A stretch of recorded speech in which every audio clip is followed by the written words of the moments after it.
Deep within the humid leaf litter of the Amazon, an ivory sphere rests in total darkness. This is not a static object, but a pressurized biological vault. Inside, suspended in a viscous vitelline medium, a cluster of dividing cells is mapping out the blueprint of a giant. We are witnessing the quiet, intricate assembly of the forest floor's heaviest arachnid. Beneath a thick silken canopy, the embryonic fluid remains completely undisturbed. A pale, cloudy suspension fills the paravitelline space, filtering the dim, scattered light of the fungi. Deep within this yolk-rich cavity, a primitive germ band begins to elongate. Cellular division accelerates, quietly forming a faint proto-axis that barely occupies 15% of the dark internal volume. There is no true muscular movement yet, only the slow, inevitable drift of heavy liquid inertia. Microparticles of organic debris float aimlessly as the underlying tissue folds inward, establishing the fundamental bilateral symmetry required to support a massive future frame. It is a silent, microscopic choreography. The raw biological material organizes itself with quiet precision, preparing the vital foundation for an organism driven entirely by instinct and ancient evolutionary design. Moisture heavily saturates the subterranean hollow, maintaining a delicate osmotic balance inside the sphere. The pale amber fluid darkens slightly as metabolic byproducts begin to accumulate.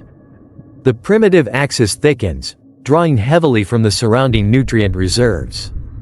Faint, soft segmentation ridges emerge along the ventral surface, mapping out the preliminary architecture of the cephalothorax and abdomen.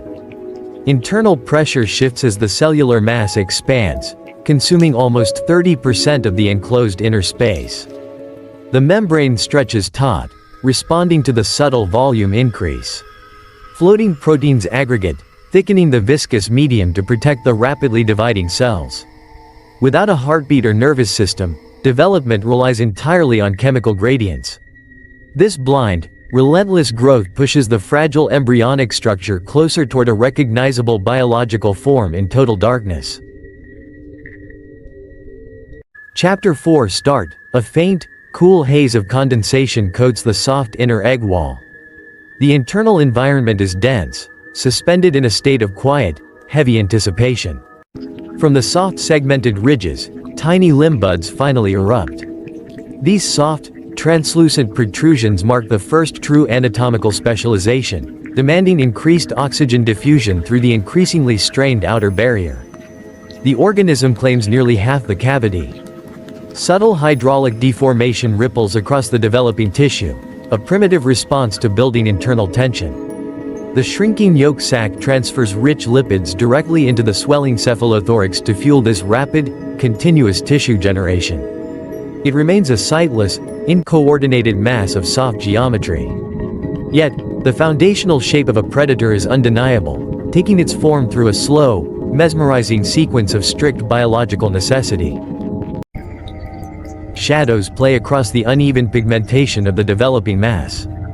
The surrounding paravitelline fluid grows increasingly cloudy, filled with microscopic debris from shed cellular sheaths.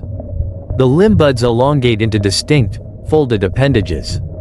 8 legs press tightly against the soft abdomen, while proto-chelicerae emerge at the anterior, hinting at the complex feeding structures to come.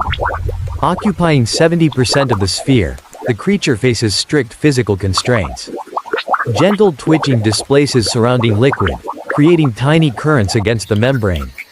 A rudimentary dorsal vessel begins to pulse, pushing clear hemolymph through newly formed, highly translucent circulatory pathways. This slow, rhythmic pulsation brings a new level of vitality to the chamber. The once primitive embryonic mass has successfully transitioned into a complex, dynamic, living system, locked in continuous maturation. Chapter 6 Start. The subterranean nest remains saturated with thick, heavy moisture. Inside the egg, the once spacious cavity becomes a tight, restrictive environment, thick with suspended organic matter. Pigmentation begins to shift from pale ivory to a dull, translucent amber. The folded legs grow thicker, developing soft, rudimentary joints that flex against the inner curvature of the shell. As limbs mature, they demand constant spatial adjustments. Slow pressure-driven coiling adjustments replace earlier random twitches. The abdomen swells with remaining yolk reserves, stretching the soft exoskeleton to its limit. Faint, hair-like setae begin to erupt along the dorsal surface. Every millimeter of growth increases the strict internal friction. The developing spider is outgrowing its sanctuary, driven by an unstoppable physiological momentum that prepares it for the harsh realities outside. Light barely penetrates the cloudy, damaged outer membrane. The internal fluid volume has decreased significantly, leaving the organism tightly wrapped in a thin moisture layer. Small, dark clusters emerge on the cephalothorax. These are the primary and secondary eyes, forming a rudimentary visual system. The fangs, still soft, fold neatly beneath the expanding ocular region. The creature occupies 90% of the space. Hemolymph circulation is robust, visible through the pale cuticle as a steady surge. Legs flex with partial coordination under spatial confinement, scraping microscopic setae against the inner wall, testing the integrity of the confining barrier. It is no longer an embryo, but a fully formed post-embryo. The quiet incubation period is ending, replaced by a restless, instinctual urge to break free from the dark confinement. The paravitelline environment is almost entirely depleted. Only a viscous lubricating film remains, clinging to the dense hairs that fully cover the massive, folded body. Pigmentation deepens dramatically into a rich chestnut brown. The chelicerae begin to harden, transforming from soft, pale buds into rigid, formidable tools designed for piercing and subduing future forest prey. Pressure inside reaches a critical threshold. The spiderling pushes outward with 8 legs, muscles flexing with newfound strength. The membrane stretches dangerously thin, distorting the surrounding atmospheric haze. Every motion is dictated by escalating metabolic stress and internal pressure. This is the crucible of birth. The organism is fully equipped for survival, waiting for the precise moment when the structural limits of the egg can no longer contain it.